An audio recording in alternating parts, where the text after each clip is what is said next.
Hello, and welcome to the Student Ministry Conversations podcast with your hosts, Brent Aiken, David Pruitt, and Russell Martin.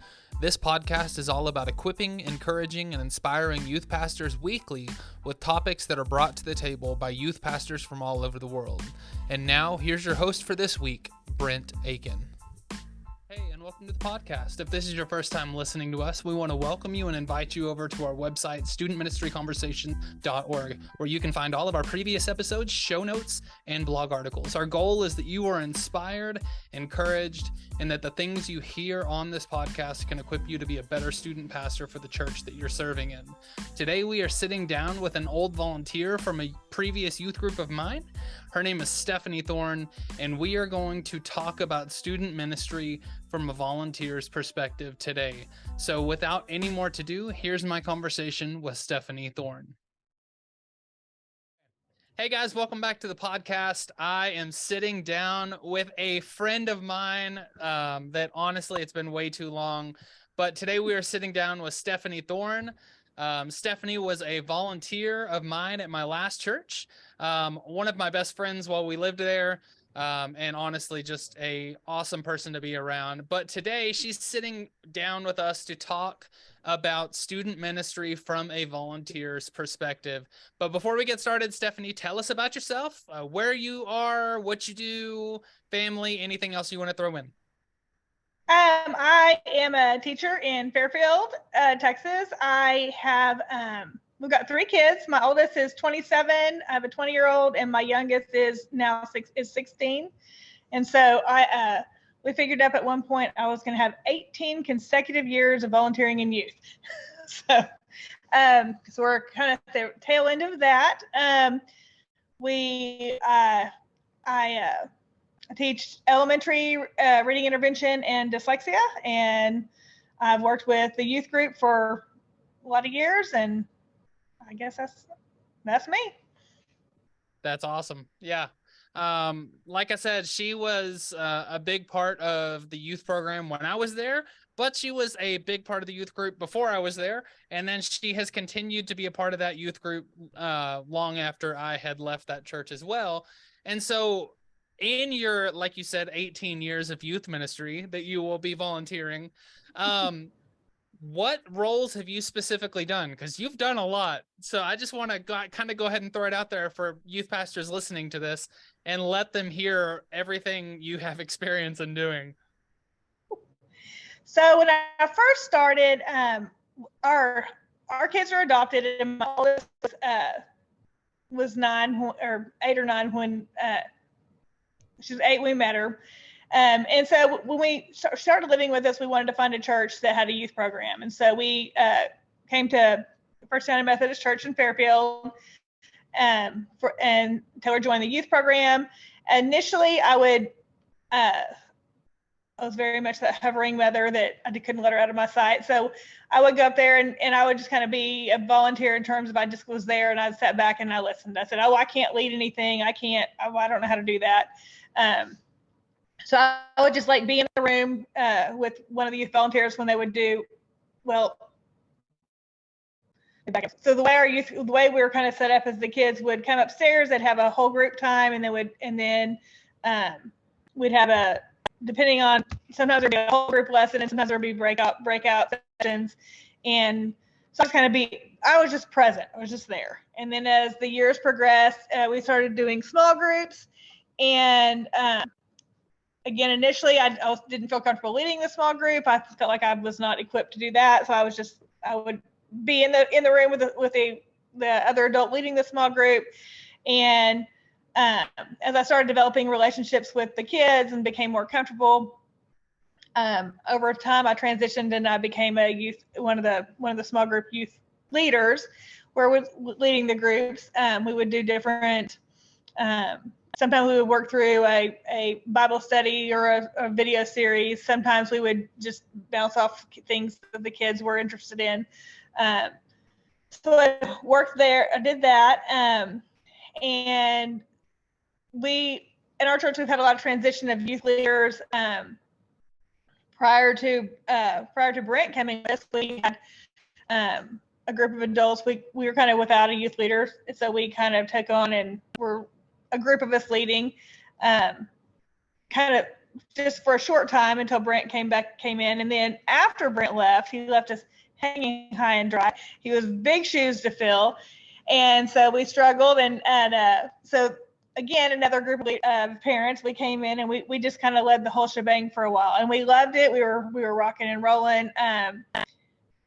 But you get tired when it's hard to maintain when you're doing your full-time job, your full-time family, and doing that. And so then we made the decision, we did hire another youth director.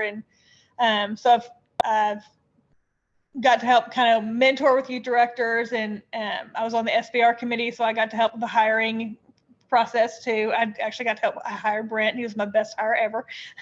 And let's see.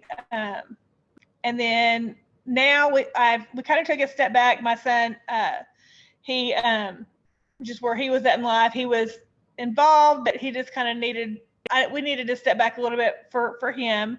And so he continued coming, and we would just kind of help support in terms of, what do y'all need? What do you if you need something, or if you need a sub or that kind of thing. And then now we've kind of gotten back in. I'm back now again, a youth leader. I am now one of the high school small group, where I just come in on Wednesdays. And on Wednesday evenings, we do this Wednesday small groups, and I'm with the high school girls. And so we've got a high school and a junior high girls, a high school and a junior high boys class. So we've got 4 classes going on. So that's kind of awesome. where we're at now. That's awesome. And so, like you said, you've had plenty of experience. You've worked with plenty of different youth pastors. And the thing is they're all, one of the things about youth ministry is any youth pastor that comes into Fairfield, where you are, they all had different ways of running things. They all had different programs, different ideas of how stuff should be ran and everything like that. What has been your favorite thing about being a volunteer? My favorite thing is very definitely building the relationships with the kids, being a part of their faith walk. That's absolutely my favorite part. I've enjoyed meeting a lot of the different youth directors and learning their different styles, and getting to work with kids in a different way. As I said, I teach, but getting to work with these kids and connect with these kids and interact with them in a way that's a little bit more personal and goes a little bit deeper. I've really enjoyed that. Yeah, definitely. So as a volunteer, you've obviously gone on trips before. So when you're asked to go on a trip, what is your preferred role? Do you like to be in the planning, or do you just like to show up and go? I enjoy both. I'm a little bit more of a control freak, so I do kind of like being in on the planning, not necessarily wanting me to be able to decide what we're doing and how, but I like kind of knowing what we're going to be doing and being able to throw my 2 cents in and take it or leave it. And I feel like when you have multiple people brainstorming together on trips like that, it seems like we've had better experiences, because with anything, you just get other perspectives and other thoughts that you might not come, someone might not come to on their own. I know for me, I like the input of somebody else giving me ideas. And so I enjoy being part of the planning, because it also helps me kind of know what to expect.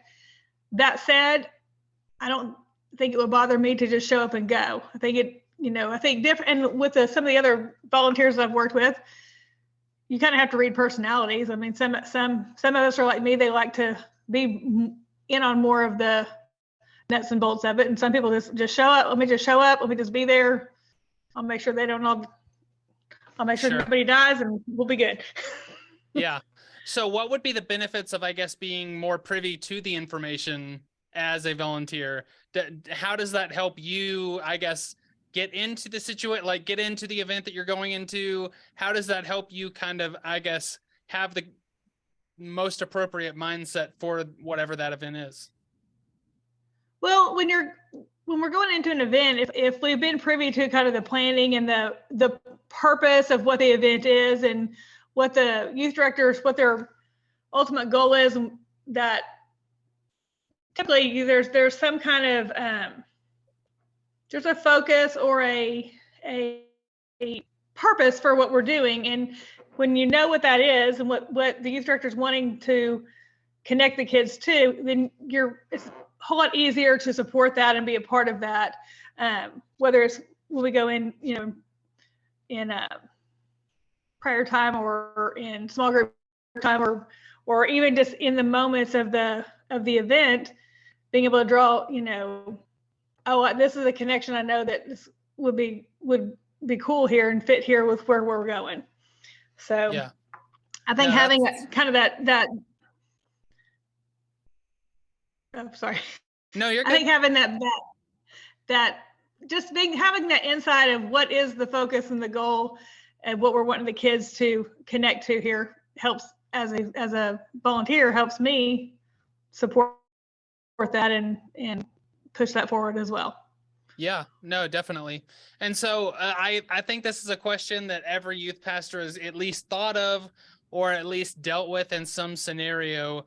And so this is a question that I wanted to address as well from a volunteer's perspective, especially a volunteer that's a parent as well of a student in youth. Do you want to lead your own student? I think that is, there's not a simple answer to that. I think that every parent-child relationship is different. With my oldest daughter, being a leader with her group, it worked. It was good, and it was positive for both of us.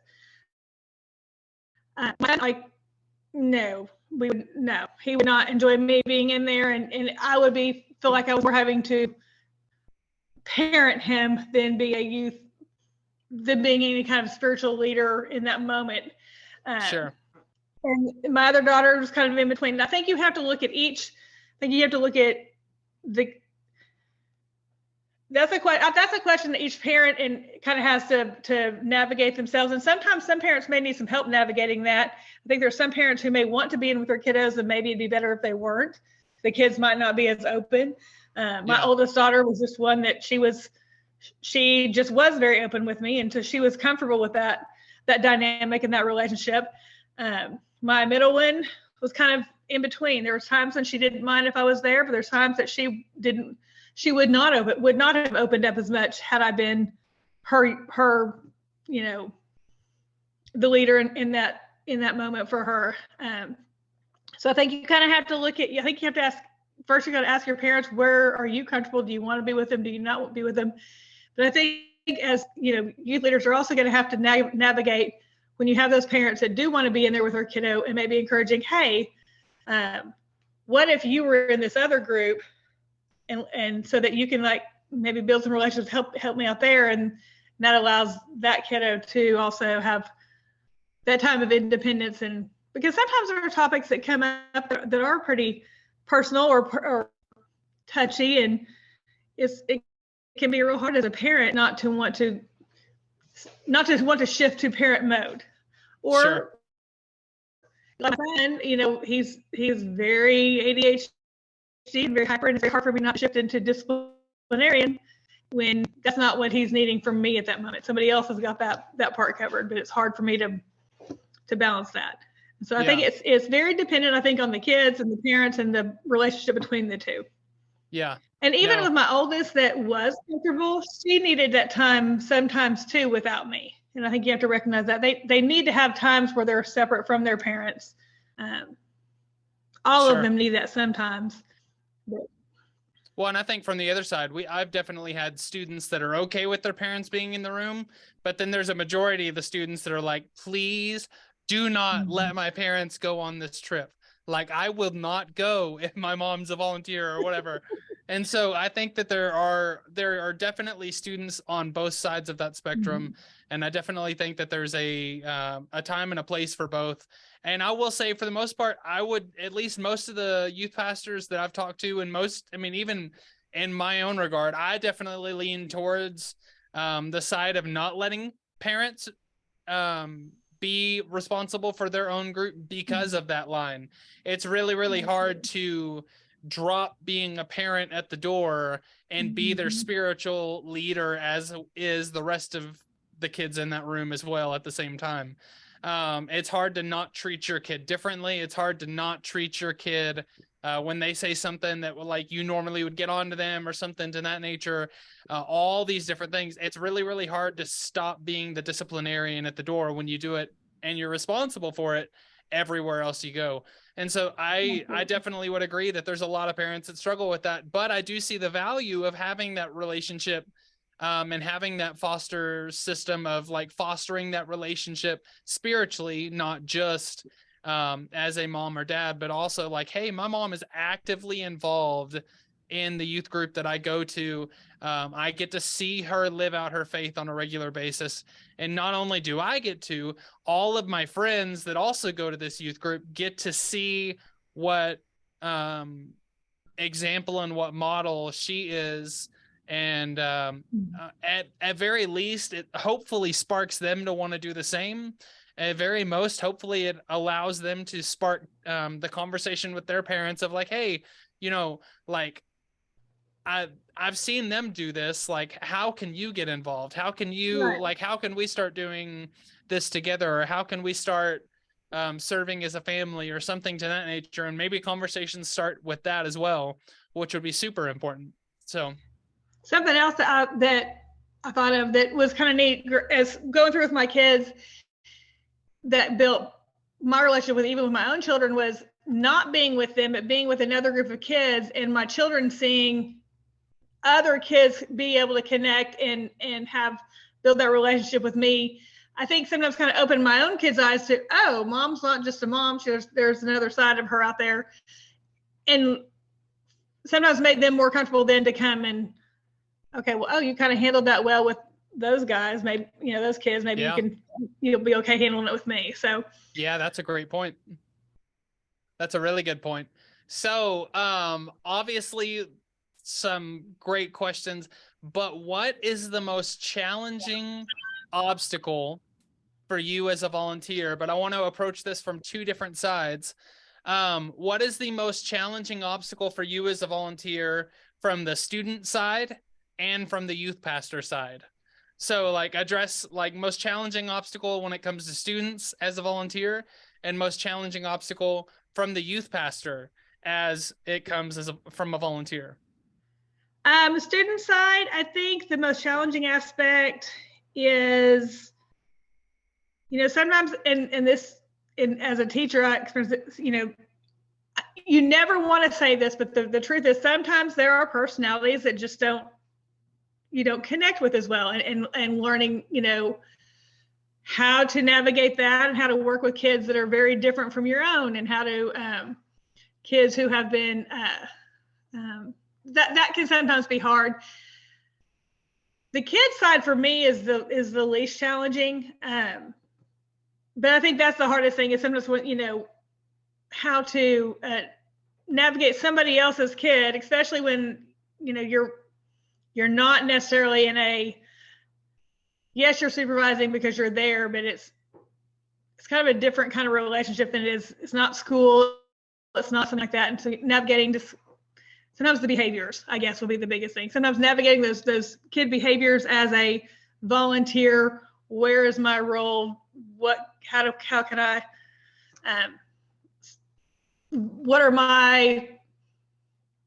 what's the framework I can work within to deal with this? But I guess that would be the hardest thing for me as a youth volunteer. That said, you know, being a teacher in a small town, a lot of these kids I've grown up with, they've been in my classrooms, and so that's helped me. But that is sometimes when the ones that come in that I don't know is like just navigating that side of it without pushing those kids wanting to leave. Then, sure, you know, keeping them connected and involved. But yeah, we've got to have some. We want to be relaxed. We want to have a good time, but keeping that control and that order, and knowing how to navigate that with kids that are not your own, or maybe that you don't know as well, or that you don't click with as quickly as you might some other ones. And so getting over that. Yeah. So a question to follow up with that, how can youth pastors come alongside to support that in a way that would be beneficial? I think if one recognizing that's there, and it's not for me as an adult, like I feel extreme guilt if there's a kiddo that I just don't care for. You know, that bothers me, especially the scenario of this is a church situation. This is we're trying to build these kids' faith, and so there's a kid that I shouldn't say not care for. That's not it, but don't click with, and I'm struggling with, and knowing how to interact with. So a youth director, or you being able to see that and one, help me as, you know, just support me, like, okay, help me, let's just step in with me, hey, and kind of give that support of, let's get this, you know, if there's a behavior situation under control, or maybe recognize, hey, how about you work with this group over here, and I take this group.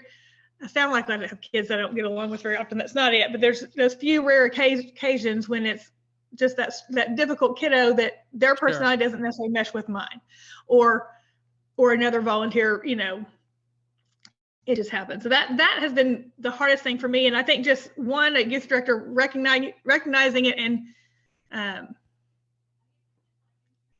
that support of, okay, let's maybe find ways to build that relationship and help connect.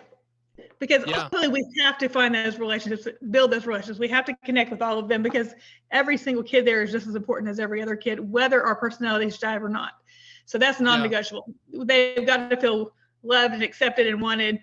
And so helping, but if there is a moment where those frustrations are building, a youth director being able to step in and kind of divert that would probably be the easiest, most helpful thing. So come in from a side of encouragement first and foremost, support you, but then also maybe help you find the common ground between y'all. Yes. To where y'all have conversation points and starters that you can start working on fostering that relationship. And if it still doesn't go from there, then working to divert the situation to where maybe maybe they would work better in a different group, or maybe for a season that specific leader moves out of that specific small group or something to that nature. That's all great thoughts. And I think that that's something that is fairly easy to do.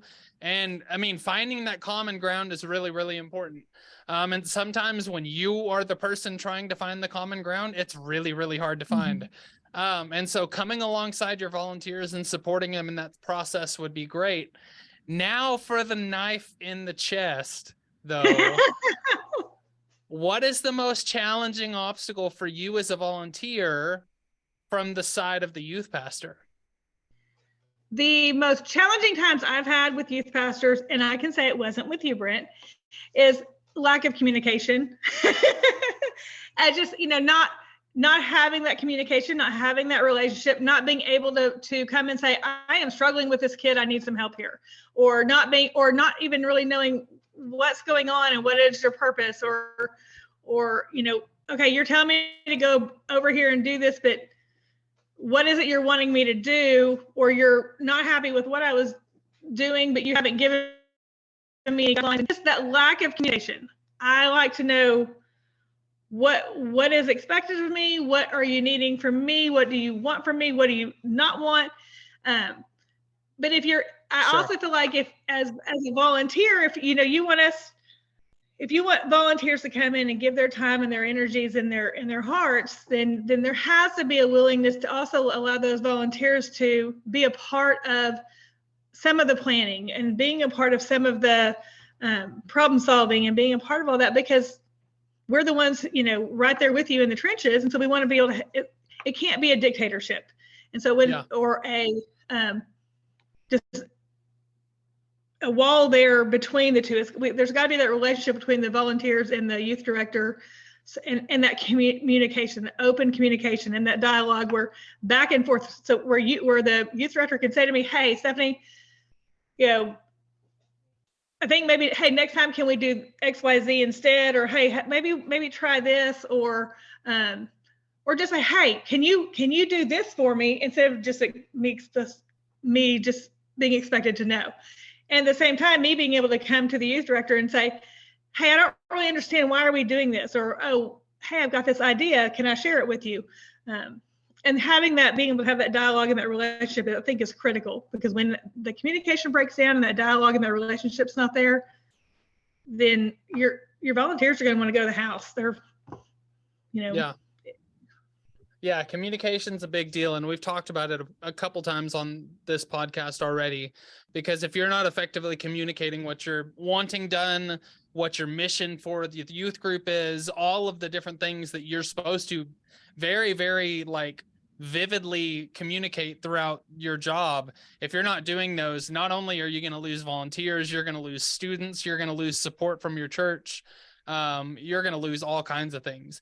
And then there's a real good tendency of people just saying, oh, well, they just didn't like me. And it's like, well, no, you need to turn the mirror at yourself first.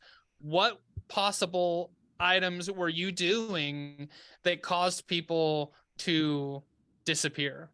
Because I think if you immediately just jump to the negativity side of, especially one of the things that you said just a second ago, the like, hey, like, I noticed we did this. Can we talk about this? I don't think this went over well. That's not an attack 9 times out of 10. That's a, hey, I want to see you succeed in the future. And this didn't seem like that was a good idea. But having those opportunities, having those moments to where you can have those conversations with your volunteers, which honestly are the lifeblood of your ministry. You can't do ministry effectively over a group of like 15 kids without volunteers pouring into your program. So you have to communicate with them well. You have to be able to have open conversations, but you also have to share life with them. And I think that was one of the things that has definitely affected my relationship with volunteers the most over my years of youth ministry, is that most of the time when we have youth volunteers, they're not just, hey, we'll see you on Wednesday. I talk to them regularly throughout the week. I try to eat lunch with my volunteers.